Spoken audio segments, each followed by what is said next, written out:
Last time on آخری معجزہ.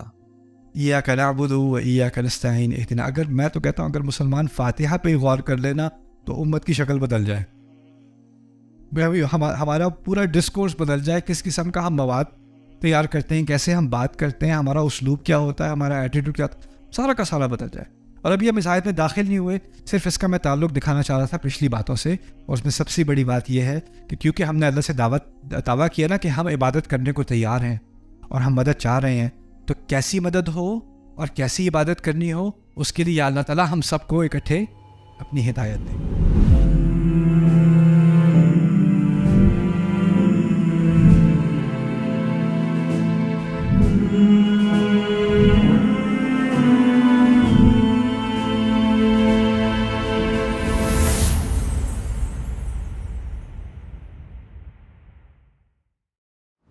اب اگلی بات ہم کریں گے اہتداء میں ہدایت اور علم کا فرق. دیکھیں, اگر میں آپ کو کہوں کہ کوئی آپ سے پوچھے یہ آج کا پروگرام کہاں ہو رہا ہے, اور کہ وہ ادھر وہ ایک سینٹر ہے وہاں پر ہو رہا ہے روات میں, اور وہ آپ کو یہاں پہنچنے کی ہدایت دیتے ہیں, اس کو بھی ہدایت ہی کہتے ہیں نا. آپ نے وہ ہدایات لکھ لی, لیکن اگر میں کہوں کہ اس نے آپ کو یہاں پہنچنے کا علم دیا, معلومات دی, وہ بھی بات ٹھیک ہے. اس کانٹیکسٹ میں ہدایت اور معلومات ایک ہی بات ہے. آپ مجھے ہدایت دیں, میں کون سا کورس لوں, پروفیسر سے پوچھا جا کے, میں کون سی کتاب پڑھوں, اور جب وہ آپ کو وہ ہدایت دے گا وہ معلومات ہی دے رہے ہیں نا. تو بہت ساری مثالوں میں ہدایت اور علم میں کوئی فرق نہیں ہوتا, ایک ہی بات ہوتی ہے. کسی کو ہدایت دینا اور کسی کو علم دینا ایک ہی بات ہوتی ہے. لیکن قرآن نے ہدایت اور علم میں ایک طرف تو ایک ہی بات, ایک پہلو سے ایک ہی بات ہے, اور ایک اور پہلو سے دو کمپلیٹلی پوری طرح سے مختلف باتیں ہیں. ان کا آپس میں کوئی تعلق نہیں. جیسے بنو اسرائیل کے علماء, ان کے بارے میں قرآن نے کہا ہے کہ یہ علم والے لوگ ہیں. علم بہت ہے ان کے پاس, کیا نہیں ہے؟ ہدایت نہیں ہے. اگر علم اور ہدایت ایک ہی چیز ہے, تو اگر ان کے پاس علم بہت ہے تو اس کا مطلب ہے ان کے پاس کیا بہت ہے؟ ہدایت بہت ہے. ابلیس کے پاس بہت علم ہے, بہت علم ہے. اس کے پاس سارے انبیاء کا علم, بلکہ ان انبیاء کا بھی علم جن کو ہم نہیں جانتے. ان کی قوموں کو بھی برباد کرنے پہنچ گیا تھا. اس کو ہم قصہ آدم پڑھتے ہیں, وہ قصہ آدم میں خود تھا. اس کو فرسٹ ہینڈ نالج ہے, براہ راست علم ہے اس کو. ہم ملائکہ کے بارے میں سیکھتے ہیں, وہ اب ملائکہ سے اس کی ملاقات ہو چکی ہے, ان کے ساتھ میں وہ رہ چکا ہے. یعنی اس کے علم میں کوئی کمی نہیں ہے. کس چیز میں کمی ہے؟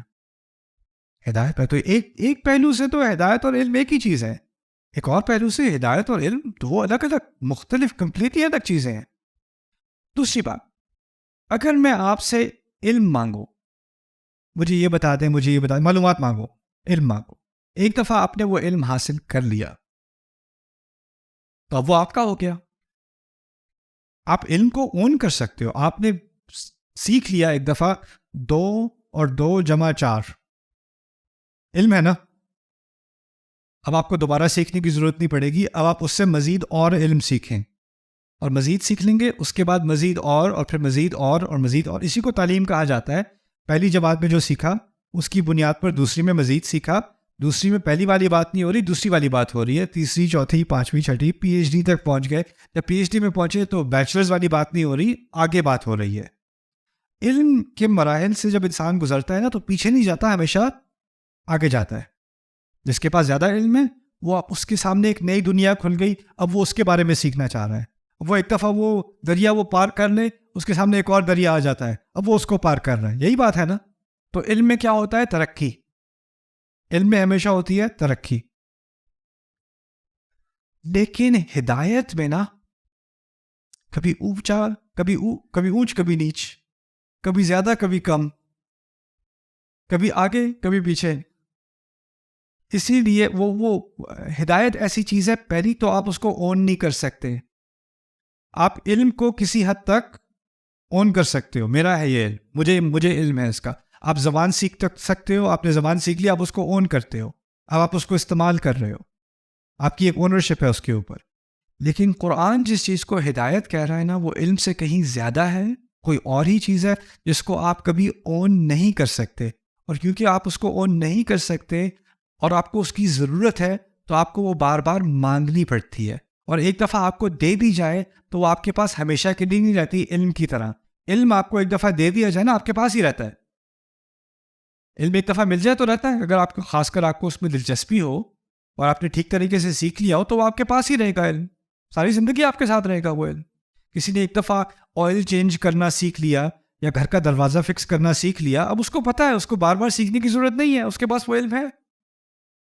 لیکن اللہ تعالیٰ نے اس صورت میں جو ہم سے مطالبہ کرنے کا سکھایا ہے نا، اہدنا، ہدایت دیجیے، ہم کتنی دفعہ مانگتے ہیں؟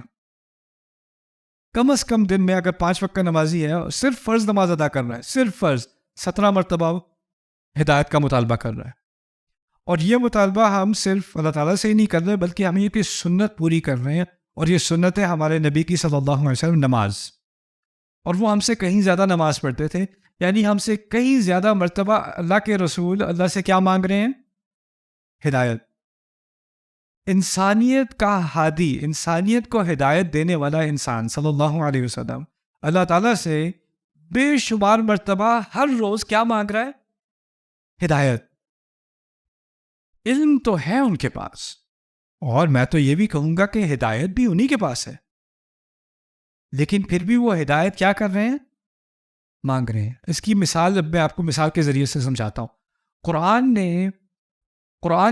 قرآن کو بھی ہدایت ہی کہا ہے، ہدا کہا ہے، اور قرآن نے قرآن کی مثال سمجھانے کے لیے پانی کی مثال دی ہے۔ قرآن کا نازل ہونا بارش کے نازل ہونے سے اس کی تشبیہ کی گئی ہے قرآن کے اندر۔ پانی کے بارے میں سوچتے ہیں، پیاس لگتی ہے، انسان کیا کرتا ہے؟ پانی پیتا ہے۔ ایک دفعہ پانی پی چکا تو یہ نہیں کہتا چلو پانی کا تقاضا تو پورا ہو گیا، اب کسی اور چیز کی طرف زندگی نہیں 2-3 گھنٹے بعد کیا ہونا ہے؟ پھر جسم خالی ہونا شروع ہو گیا پانی سے، دوبارہ پانی، پھر 2-3 گھنٹے بعد دوبارہ پانی، پھر دوبارہ پانی، پھر دوبارہ پانی۔ آپ اپنے جسم کو برقرار نہیں رکھ سکتے، زندگی برقرار نہیں رہ سکتی بغیر پانی کے۔ اسی طرح میری روحانی زندگی برقرار نہیں رہ سکتی بار بار کیا چیز دینے سے؟ ہدایت۔ اہدنا اہدنا اہدنا اہدنا اہدنا۔ علم رہے گا، اور پتہ ہے علم کسی کے پاس بہت زیادہ بھی ہو جائے نا، اس کا مطلب یہ نہیں ہے کہ اس کے پاس ہدایت ہے۔ مجھے جتنی ہدایت کی ضرورت ہے اتنی آپ کو ہے۔ آپ میں سے کئی مجھ سے کہیں زیادہ تعلیم یافتہ ہیں، آپ میں سے کئی کم ہیں، لیکن ہدایت کا مطالبہ ہم سب کا ایک ہی جیسا ہے، اس میں کوئی فرق نہیں ہے۔ اس میں آپ کی ڈگری سے کوئی فرق نہیں پڑتا، آپ نے قرآن حفظ کر لیا ہے۔ قرآن کا حفظ کرنا علم ہے یا ہدایت ہے؟ علم ہے۔ علم کے زیادہ ہونے سے ہدایت کی گارنٹی نہیں ملتی۔ ہدایت کا راستہ آسان ہوتا ہے، اس میں کوئی شک نہیں۔ اب آپ کے پاس وہ معلومات ہیں جن کے ذریعے سے آپ ہدایت لے سکتے ہیں، لیکن اس کا مطلب یہ نہیں کہ آپ کے پاس اصل میں ہدایت ہے۔ آپ کے پاس معلومات ہیں، ہدایت اور چیز ہے۔ ہدایت مانگنی پڑتی ہے، ہدایت کبھی آپ اون نہیں کر سکتے۔ اس کا مطلب کیا ہوا کہ میں یہ کبھی نہیں کہہ سکتا اللہ کا شکر ہے پچھلے سال اللہ نے مجھے ہدایت دے دی، اب میری دعا ہے کہ باقی فیملی کو بھی ہدایت دے دے، کیونکہ مجھے تو دیتی اب میری جیب میں ہے، ان بیچاروں کو بھی مل جائے تو ان کا بھی بھلا ہو جائے۔ میرے ذہن میں کبھی آئے گا نہیں کہ میں اب ہدایت کے اسکول سے گریجویٹ ہو چکا، میری ہدایت کی ڈگری ہے، باقی بیچارے مسکین اب ان کو دینے کی ضرورت ہے۔ یہ ذہنیت آئے گی نہیں میرے دماغ میں کبھی، کیونکہ ہر نماز میں میں اس بات کو اپنے آپ کو یاد دلاتا ہوں کہ مجھے کس چیز کی ضرورت ہے؟ سب سے پہلے ہدایت کی۔ اچھا، اب نمازیں ہماری کم از کم 5 ہیں، کچھ گھنٹوں کے وقفے سے۔ کیا سکھایا جا رہا ہے اور نماز کی اصل کیا ہے؟ یہاں تک کہ حدیث قدسی میں فاتحہ کو صلاۃ کہا گیا ہے، فاتحہ کو ہی نماز کہا گیا ہے، اور اس جو نماز کی بنیاد ہے وہ فاتحہ ہے۔ اور اس فاتحہ میں جب میں اللہ تعالیٰ سے ہدایت مانگ رہا ہوں، پتہ ہے اس کے مقاصد میں سے ایک مقصد کیا ہے؟ یا اللہ، یہ ظہر کی نماز ہونے لگی ہے، ظہر اور عصر کے درمیان میرے سامنے بہت سارے فیصلے کرنے کو ہوں گے، چھوٹے اور بڑے، ادھر دیکھوں یا ادھر نہ دیکھوں، یہ کہوں یا یہ نہ کہوں، یہ جواب میسج میں بھیجوں یا نہ بھیجوں، اس طرح سے اس ڈیل کو ہاں کروں یا نہ کروں، اس کے بارے میں کسی سے اور بات کروں یا نہ کروں. فیصلے کرنے ہوتے ہیں نا یہ ہر لمحے میں، اور اس ہر فیصلے کے لیے یا اللہ مجھے کیا دے؟ ہدایت دے. اور پھر یہ جو جذبہ ہوتا ہے ہدایت طلب کرنے کا وہ کچھ گھنٹوں میں وہ سوکھ جاتا ہے. اور پھر نماز کا ٹائم آیا، پھر کیا پوچھا؟ ہدایت دے دے میرے رب. اب مغرب تک جو فیصلے کرنے ہیں ان میں ہدایت ہوگی، امید ہے کہ ہدایت ہوگی اگر دل سے مانگی ہے تو.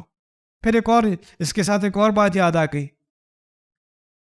مانگنے میں فرق ہوتا ہے. نہیں، اگر کوئی آپ سے کہے پانی لا دیں اور آپ بھول گئے، اس کو بھی کوئی فرق نہیں پڑا. اس نے مانگا تو تھا لیکن کوئی اتنی ڈیسپریٹ سچویشن نہیں تھی. اور کوئی آ رہا ہے بہت پیاس لگی ہے، پانی دے دیں پلیز پلیز پانی. لیکن پھر آپ موسم پہ بحث نہیں کرو گے، آپ کیا اچھا میں بھی لے کے آتا ہوں. جس طریقے سے انسان مانگتا ہے نا اس سے پتہ چل جاتا ہے اس کو کس کی کتنی ضرورت ہے. اگر ہم اللہ تعالیٰ کے سامنے نماز میں کھڑے ہیں اور کہہ رہے ہیں اہدنا الصراط المستقیم،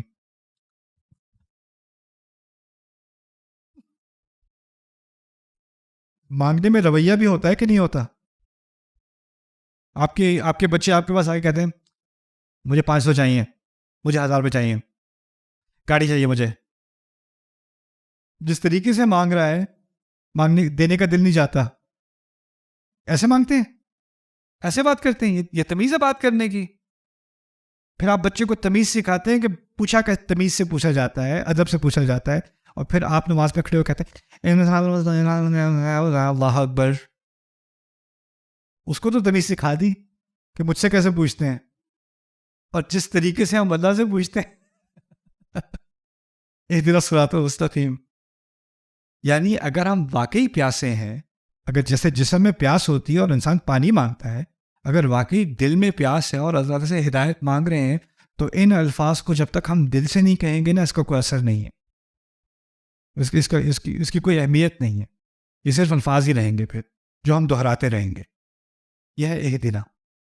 اب اس سے آگے بلکہ اس کی جذر کے اعتبار سے ایک بڑی خوبصورت بات ہے. اصل میں عربی کا لفظ ہدا ہدیہ سے متعلق ہے. ہدیہ اردو میں بھی استعمال ہوتا ہے. نہیں، کس کے لیے؟ تحفے کے لیے. ہدایت کا تحفے سے کیا تعلق ہے؟ عرب صحرا میں کبھی گم جائے نا، صحرا میں اگر گم جائے، صحرا کی مشکل یہ ہے کہ اگر آپ ایک دفعہ گم گئے تو آپ کو لگے گا آپ سیدھی لائن میں جا رہے ہو، لیکن آپ کو پتہ بھی نہیں چلے گا آپ گھوم کے وہیں پہنچ جاؤ گے جہاں شروع ہوئے تھے. اس موڑ پر اگر صحرا میں کوئی گم جائے اس کے لیے سب سے بڑا تحفہ کیا ہے؟ پانی نہیں ہے. پانی تو 2 گھنٹے بعد پھر وہ مر جائے گا. اس ہدایت ہے اس وقت. اصل ہدیہ ہدایت ہے. تو سب سے بڑا تحفہ جو ہے نا وہ ہدایت کا تحفہ ہے. اور اس کو ایک اور طرح سے بھی سمجھ لیں، کیونکہ اللہ تعالیٰ نے الرحمن الرحیم کہا تھا نا، اس ناطے سے بھی اس کو سمجھ لیں. اور وہ یہ ہے کہ کسی کے پاس گاڑی ہے لیکن اس کو ٹھیک سے چلانی نہیں آتی. بہت خوبصورت گاڑی ہے، پہلے دن ہی درخت میں مار دی، پتہ نہیں اس کو چلاتے کیسے ہیں. کسی کو برانڈ نیو لیپ ٹاپ لے کے دیا، اس کو پتہ نہیں ہے کہ یہ واٹر پروف نہیں ہوتا. اس کے اوپر اس نے دھونے کے لیے لیپ ٹاپ کو اس کے اوپر پانی کا گلاس اڈیل دیا. اچھی بلی نعمت تھی، بیکار میں گئی. کیا نہیں تھا اس بندے کے پاس؟ پراپر ہدایت نہیں تھی. جب تک آپ کے پاس ہدایت نہ ہو تو آپ نعمت کا بھی صحیح استعمال نہیں کر سکتے. گاڑی چلانی نہ آتی ہو، بہترین گاڑی ہو، وہ نعمت نہیں ہے کیونکہ آپ کو چلانی نہیں آتی. لیپ ٹاپ کا صحیح استعمال کرنا نہیں آتا تو وہ آپ کے لیے ہدایت نہیں ہے تو بیکار ہے. ہدایت نہیں ہے تو بیکار ہے. تو اسی طرح اگر آپ سمجھیں کہ دنیا کی تمام نعمتیں اللہ کی ہدایت کے بغیر کیا ہیں؟ بیکار ہیں، بیکار ہیں. یہ ہے اہدنا. اصل جو رحمت ہے نا اللہ تعالیٰ کی وہ ہدایت ہے، کیونکہ اسی کی وجہ سے ساری نعمتیں اصل میں نعمت بنتی ہیں. یہ بھی ہو سکتا ہے کہ کوئی چیز نعمت سے دوا ہے، وہ نعمت ہے. کوئی مریض ہے اس کے لیے دوا نعمت ہے، لیکن دوا کے ساتھ ہمیشہ کیا آتی ہے؟ ہدایت. ہمیشہ. کوئی کہے مجھے آج سر درد زیادہ ہو رہا ہے، میں پوری بوتل ہی لے لوں آج، وہ جو نعمت تھی نا وہ عذاب بن جائے گا، وہی نعمت اب موت بن جائے گی، اوور ڈوز ہو جائے گا، ہے کہ نہیں؟ یعنی نعمت کا عذاب بننے میں صرف ایک ہی عنصر ہے جس سے فرق پڑ جاتا ہے، وہ کیا ہے؟ ہدایت. اسی لیے اللہ تعالیٰ نے ساری چیزیں تو ہمارے لیے نعمت بنائی ہیں، لیکن وہ نعمت صرف اسی وقت ہوں گی جب وہ ہدایت کے مطابق استعمال ہوں گی. یہ بات سمجھ میں آ گئی؟ یہ نیچرل سی بات ہے، بہت طبیعی بات ہے. اور اسی لیے سورۃ الرحمن میں جب کہا نا الرحمن علم القرآن، الرحمن علم القرآن، سب سے بڑی رحمت اللہ تعالیٰ کی کیا ہے کہ اس نے قرآن سکھایا. قرآن سکھانے کے بعد دنیا میں جو چیز بھی میں استعمال کر رہا ہوں، جو بھی میرا تجربہ، جو بھی میرا رشتہ ہے، جو بھی میری جاب ہے، جو بھی چیزیں میری پوزیشن میں ہے، میری اونرشپ میں ہے، ان تمام کو میں اب ہدایت کے مطابق استعمال کروں گا تاکہ وہ میرے لیے رحمت کا ذریعہ بنے، ورنہ وہ رحمت ہو ہی نہیں سکتی. یہ بھی ہے اس کے اندر جن الفاظ میں اللہ تعالیٰ نے کہا ہے اہدنا الصراط المستقیم. اچھا، اب عربی میں مختلف اسالیب ممکن ہیں. آپ یہ بھی کہہ سکتے ہیں اہدنا الی الصراط، یہ بھی کہہ سکتے ہیں اہدنا علی الصراط، یہ بھی کہہ سکتے ہیں اہدنا للصراط، اور یہ بھی کہہ سکتے ہیں اہدنا الصراط، جیسے فاتحہ میں ہے. یعنی مختلف حروف استعمال ہو سکتے ہیں، ہر ایک حرف کا اپنا مقصد ہے. میں آپ کو اس کا تھوڑا سا مختصر طریقے سے ان کا فرق سمجھا دیتا ہوں. اہدنا الی الصراط ہے اگر میں کہوں مجھے نہیں پتا کہ جو ہسپتال ہے وہ کدھر ہے، تو آپ کہیں یہاں سے سیدھا جائیں، پھر رائٹ ٹرن لیں، پھر لیفٹ ٹرن لیں، پھر 5 کلومیٹر جائیں، ہسپتال آ جائے گا. یہ ہے الی، اس کی طرف ہدایت دینا. ایک ڈیسٹینیشن ہے، ایک آپ کی منزل ہے، اس منزل کی طرف کسی کو ہدایت دی جائے نا، اس کے لیے الی کا لفظ استعمال ہوتا ہے. تو قرآن نے جب جنت کی طرف پہنچنے کا راستہ سمجھا دیا نا، وہ الی ہے، یہدیہم الی طریق مستقیم. یہ الی بھی استعمال ہوا ہے قرآن میں، ٹھیک ہے نا. تو الی سے مراد ہوگی معلومات. جب الی آئے گا نا تو وہ کون سی معلومات ہیں جو مجھے اپنی منزل تک لے جائیں گی. دوسرا لفظ ہے علی الصراط، اہدنا علی الصراط. علی الصراط مراد ہے میں رستے میں ہوں اور رستے میں کچھ رکاوٹیں آ رہی ہیں، اور رستے میں چلتے ہوئے جو رکاوٹیں ہیں ان سے میں کیسے گزروں پھنسے بغیر یا گمراہ ہوئے بغیر. یعنی رستے پر چلتے ہوئے کیا کیا ہدایات مجھے فالو کرنی پڑیں گی. جیسے کہیں ہاں وہ ہسپتال تو 5 میل دور ہے، لیکن رستے میں ایک روڈ کنسٹرکشن ہو رہی ہے، وہ ذرا آپ لیفٹ پہ رہ جانا، یا فلانا ایک آئے گا، وہ یہ اشارہ آئے گا، اس پہ ذرا سائڈ سے گزر جانا. یہ کیا ہے؟ اہدنا علی الصراط، اہدنا علی الصراط. یہ دوسرا ہے. تیسرا کیا ہے؟ اہدنا للصراط، اہدنا للصراط. لام استعمال ہوتا ہے، لام حرف الغایہ اس کو عربی میں کہتے ہیں، آخر تک پہنچانے کے لیے. یعنی میں کسی سے کہوں کہ سر آپ نے ہسپتال کی ڈائریکشنز تو بہت اچھی دے دی، مہربانی کر کے آپ میرے ساتھ اگر گاڑی میں بیٹھ جائیں نا اور مجھے وہاں تک پہنچا دیں، آپ مجھے وہاں تک پہنچا دیں، یا آپ میرے ساتھ فون پر رہیں جب تک میں پہنچ نہیں جاتا. تو کیا کیا؟ جو انسان آپ کے ساتھ سارا رستہ رہے جب تک آپ منزل تک پہنچ نہ جائیں، اس نے کیا کیا؟ اہدنا للصراط، ہمیں آخری منزل تک پہنچنے تک ہمارے ساتھ ہمیں گائیڈ کرتے رہیں، ہمارے ساتھ ہی رہیں. ہم قرآن میں کہتے ہیں الحمدللہ الذی ہدانا لہذا وما كنا لنهتدی لولا ان ہدانا اللہ. جنت کے بارے میں کہا جاتا ہے جنت میں پہنچنے کے بعد اہل ایمان کہیں گے اللہ ہمیں ان سب میں سے بنائے. وہ ہم کہیں گے اللہ تعالیٰ کے لیے حمد ہے جس نے ہمیں یہاں تک ہدایت دی. الحمدللہ الذی ہدانا لہذا، لام استعمال ہوا ہے. کیوں؟ کیونکہ اشارہ اس بات کی طرف کیا جا رہا ہے اللہ تعالیٰ ہمارے ساتھ پورا رستہ تھا یہاں تک یہاں پہنچانے تک. یہ ہے لی. اچھا، فاتحہ میں نہ اہدنا الی الصراط المستقیم ہے، نہ اہدنا علی الصراط المستقیم ہے، نہ اہدنا للصراط المستقیم ہے، بلکہ کوئی حرف ہے ہی نہیں. سیدھا سیدھا ہے کیا؟ اہدنا الصراط المستقیم، بغیر حرف کے. تو کیا معنی ہوئے؟ اس کو کہا جاتا ہے العموم، الاشمال، یعنی تمام حرف شامل ہیں. ان میں سے اگر ایک حرف بھی استعمال کیا ہوتا نا تو باقیوں کا حق ادا نہ ہوتا. سبحان اللہ. کیا معلومات چاہیے جنت تک پہنچنے کے لیے؟ اہدنا الصراط شامل ہے. رستے میں کیا کیا رکاوٹیں آئیں گی ان کو کیسے سمجھا جائے؟ اہدنا علی الصراط شامل ہے. اللہ تعالیٰ ہمارے ساتھ سارا رستہ ہمارے ساتھ رہے گا. ہوا معکم اینما کنتم، اس کی معیت، اس کی صحبت ہمارے ساتھ رہے گی. اہدنا للصراط، اور وہ سب شامل کر کے ایک تعبیر میں اہدنا الصراط. سبحان اللہ. اہدنا الصراط المستقیم. اب یہ الصراط کے بارے میں کچھ، اہدنا اور الصراط کے تعلق کے بارے میں کچھ بات تھی. اب آگے مختصر بات کرتے ہیں. صراط کے لیے، راستے کے لیے، صحیح راستہ یا سیدھا راستہ ترجمہ ہوگا نا اردو میں الصراط المستقیم کا. صراط کے لیے عربی میں مختلف الفاظ استعمال ہوتے ہیں. سبیل کا لفظ قرآن میں استعمال ہوا ہے، طریق استعمال ہوا ہے، اور صراط بھی استعمال ہوا ہے. تو ان کا تھوڑا سا فرق سمجھ لیتے ہیں. طریق اصل میں طرق لفظ استعمال ہوتا ہے کسی دستک دینے پہ. طرق الباب، دروازے پر دستک دی. جس راستے پر لوگ چلتے رہے نا بار بار، اور اس پہ قدم کے نشان بن جائیں، اور پھر اس پہ گھاس اگنی بند ہو جائے، اور پتہ چل جائے کہ اس طرف سے لوگ چلتے رہے کئی دفعہ، اس کو طریق کہا جاتا ہے. یعنی لوگوں کے زیادہ چلنے کی وجہ سے وہ طریق بن گئی. ٹھیک ہے، اسے طریق کہتے ہیں. اور یہ عام طور پر چھوٹے راستے ہوتے ہیں. یہ لمبے راستے نہیں ہوتے، یہ چھوٹے راستے ہوتے ہیں. اور جو چھوٹے راستے ہوتے ہیں وہ عام طور پر آپ کو ایک بڑی روڈ کی طرف لے جاتے ہیں.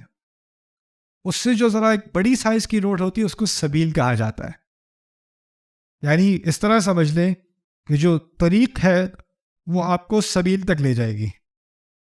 طریق سبیل تک لے جائے گی. اچھا، سبیل کیا ہے؟ سبیل جو ہے اس کی جمع ہوتی ہے سبل. سبیل اور سبل. سورۃ العنکبوت میں اللہ تعالیٰ کہتے ہیں والذین جاہدوا فینا لنہدینہم سبلنا. تو طریق چھوٹا اور بہت زیادہ چلا ہوا، اور سبیل اس سے ذرا بڑا راستہ. اچھا، اور سبیل کی جمع کیا ہوتی ہے؟ میں نے کیا کہا تھا؟ سبل. اچھا، طریق کی جمع ہے طرائق اور طرق دونوں. طرائق قرآن میں استعمال ہوا ہے، کننا طرائق قددا سورۃ الجن میں. اچھا خیر، صراط عجیب لفظ ہے، اس کی جمع نہیں ہے. طریق کی جمع ہے طرق اور طرائق. سبیل کی جمع ہے کیا؟ سبل. صراط کی جمع نہیں ہے. کیوں؟ یہ صراط ایسے راستے کو کہتے ہیں جس کے لیے کوئی آلٹرنیٹیو روڈ نہیں ہے. جیسے دو آئلینڈ ہیں، ان کے درمیان ایک ہی برج ہے، وہ برج کیا ہوگا پھر؟ صراط. کیونکہ ادھر پہنچنے کا کوئی اور راستہ نہیں ہے آپ کے پاس، ایک ہی راستہ ہے. تو طریق سے انسان سبیل پہ پہنچے، اور تمام سبیلیں جا کے کہاں ملیں گی؟ صراط پہ. اور ہو سکتا ہے کہ آپ کا شروع ہونے والا راستہ کوئی اور طریق یا کوئی اور سبیل ہو، یا کوئی اور سبیل ہو، کوئی اور سبیل ہو، لیکن بعد میں جا کر سب ایک جگہ کہاں ملیں گے؟ صراط کے اوپر. نا صراط کا لفظ کیونکہ اس کی جمع نہیں ہے، اس کے اور بھی معنی ہیں. صراط کا لفظ اصل میں آتا ہے سرات سے، پیش کے ساتھ سرات. اور سرات عربی میں کہتے ہیں ان کی مختلف قسم کی تلواریں ہوتی تھیں. کچھ تلواریں جو ہیں وہ ذرا مڑی ہوئی ہوتی ہیں، اور کچھ تلواریں بالکل سیدھی ہوتی ہیں. جو موٹی ہو، چوڑی ہو اور سیدھی ہو، اسے سرات کہا جاتا ہے. اسی سے نکلا لفظ جو سڑک کشادہ ہو اور بالکل سیدھی ہو، اسے صراط کہتے ہیں. اور اس کے علاوہ کوئی اور راستہ نہیں ہے آپ کے پاس. اور تمام چھوٹی چھوٹی سڑکیں، طریق اور سبیل اسی میں آ کے ملتی ہیں. اس لفظ کے استعمال سے بہت فائدے ہیں. ایک تو یہ کہ آپ کو کوئی مشکل نہیں ہوگی. ایک دفعہ ایک راستے پر اس راستے پر انسان آ جائے تو اس کو کوئی مشکل نہیں ہوگی کہ اب کس طرف مڑیں کس طرف نہ مڑیں، کیونکہ راستہ کیسا ہے؟ بالکل سیدھا ہے. اور اس کے علاوہ کوئی اور راستہ بھی ہے کہ بس ایک ہی راستہ ہے. اس میں ایک اور بڑی عجیب بات یہ ہے کہ یہ راستہ لمبا ہوتا ہے. یعنی منزل تو واضح ہے کہاں ہے، لیکن سفر لمبا ہے. اب کیونکہ کشادہ ہے، کشادہ ہونے میں کیا فائدہ ہوا؟ سوچے ذرا. ہاں، بہت سارے لوگ ایک وقت میں سفر کر سکتے ہیں. ایک لین نہیں ہے، ملٹیپل لینز ہیں. کچھ لوگ اس پہ زیادہ تیز چل رہے ہیں، کچھ لوگ آہستہ چل رہے ہیں، کچھ لوگ ابھی نئے کسی سبیل سے جا کے اس میں شامل ہوئے، کچھ لوگ آپ سے 1000 میل پیچھے ہیں، کچھ لوگ آپ سے 1000 میل آگے ہیں. آپ کو کچھ لوگ اپنے سے آگے نظر آ رہے ہیں، کچھ لوگ اپنے سے پیچھے نظر آ رہے ہیں، کچھ لوگ آپ سے کئی سالوں پہلے اس پوری رستے سے گزر چکے، آگے آخر تک پہنچ چکے، آپ پیچھے رہ گئے ہو. لیکن مقصد بس ایک ہی ہے. یہ نہیں کہا یا اللہ ہمیں اس روڈ پر سب سے تیز گاڑی دے دے، اس روڈ پر ہمیں سب سے تیز چلا دے. ایک بات مانگی ہے، ہدایت دے دے کہ جس بھی رستے سے ہم شروع ہوئے ہوں اس سڑک تک ہمیں پہنچا دے. بس ایک دفعہ اس سڑک پر آ گئے، جس رفتار سے چلنا ہوگا یا جس کے ساتھ چلنا ہوگا اس کی فکر ہمیں کم ہے. کم از کم کیا ہے کہ ہم اس سڑک پر ہیں. اب اس سڑک پر آنے کے بعد کوئی حافظ قرآن ہے جس کو عربی بھی آتی ہے، تجوید بھی آتی ہے، عالم بھی ہے. اس سڑک پہ آنے کے بعد کوئی 55 سال عیسائی تھا، کل مسلمان ہو گیا، اب وہ اس سڑک پہ وہ پیچھے اس کو الف با بھی نہیں پتا، اس کو نماز بھی ٹھیک سے بھی پڑھی نہیں آتی، انگلش میں نماز پڑھ رہا ہے. ٹھیک ہے نا. اس سڑک پہ کوئی 90 سال کا ہے، اس سڑک پہ کوئی 12 سال کا ہے. ہر ایک کی سپیڈ مختلف، ہر ایک کا لیول مختلف، ہر ایک کا علم مختلف، ہر ایک کی شروعات مختلف. وہ کوئی کسی سڑک سے شروع ہوا تھا، کوئی کسی سڑک سے، کسی کا کوئی بیک گراؤنڈ، کسی کا کوئی بیک گراؤنڈ، کسی کی کوئی مشکلات، کسی کی کوئی مشکلات. کوئی اس سڑک پہ 2 لوگ اکٹھے شروع ہوئے اور ایک بہت جلدی آگے نکل گیا اور ایک آہستہ آہستہ چل رہا ہے. کوئی بات نہیں، کسی کے ساتھ کمپیریزن کی ضرورت نہیں، کیونکہ اس دعا میں ہم نے منزل کی طلب نہیں کی، سڑک کی طلب کی ہے. عجیب دعا ہے. ہدایت مانگی جاتی ہے منزل کے لیے، ہدایت سڑک کے لیے نہیں مانگی جاتی. آپ مجھے بتا دیں سڑک پہ کیسے پہنچوں. آپ کا مقصد کیا ہے؟ بس سڑک نہیں، سڑک سے کہاں جائیں گے، بس آپ سڑک پہ پہنچا دیں، باقی مجھے کوئی فکر نہیں. یہ کیسی بات کر رہے ہو؟ کبھی بھی نہیں ہوتا کہ آپ کی اصل غایت، آپ کا اصل مقصد سڑک ہو. آپ کا اصل مقصد ہوتا ہے سڑک کہاں لے کے جا رہی ہے. لیکن اس صورت میں ہمیں ہم نے کیا مانگا ہے؟ اگر مانگنا ہوتا، اگر ہم کہیں اصل مقصد میرا جنت ہے یا اللہ سے ملاقات ہے، یا اللہ مجھے وہ راستہ دکھا جو تجھ تک پہنچا دے، یا مجھے اپنے تک پہنچنے کا راستہ بتا دے. یہ بھی الفاظ استعمال نہیں ہوئے. ہدایت کس چیز کی ہے؟ ہدایت مجھے کسی طرح اس سڑک تک پہنچا دے، بس. عجیب بات ہے. اس سے ہمیں کیا سیکھنا ہے؟ ہمیں سیکھنا یہ ہے کہ اسلام میں، اس دنیا میں، اس زندگی میں مجھے انجام سے دلچسپی کم ہے، سفر سے دلچسپی زیادہ ہے. میں اگر 2 قدم چلا اس سفر میں اور میری موت ہو گئی، کامیاب ہو. اگر میں 1000 قدم چلا اور موت آ گئی، کامیاب ہو. اس سے مجھے کوئی غرض نہیں میں کتنا چلا، بس اتنا ہے کہ میں اس سڑک پر تھا اور اس سڑک پر میں چل رہا تھا. اب اگر یہ بات سمجھ آ گئی نا، تو مجھے کسی اور سے اپنے آپ کو کمپیئر کرنے کی دلچسپی نہیں رہی. یہ تو مجھ سے آگے نکل گئے، یہ تو مجھ سے پیچھے ہیں، ان کو بھی نہ. ہر ایک کا اپنا پیس ہے، ہر ایک کی اپنی سپیڈ ہے. بہت کشادگی ہے اس روڈ میں بھائی.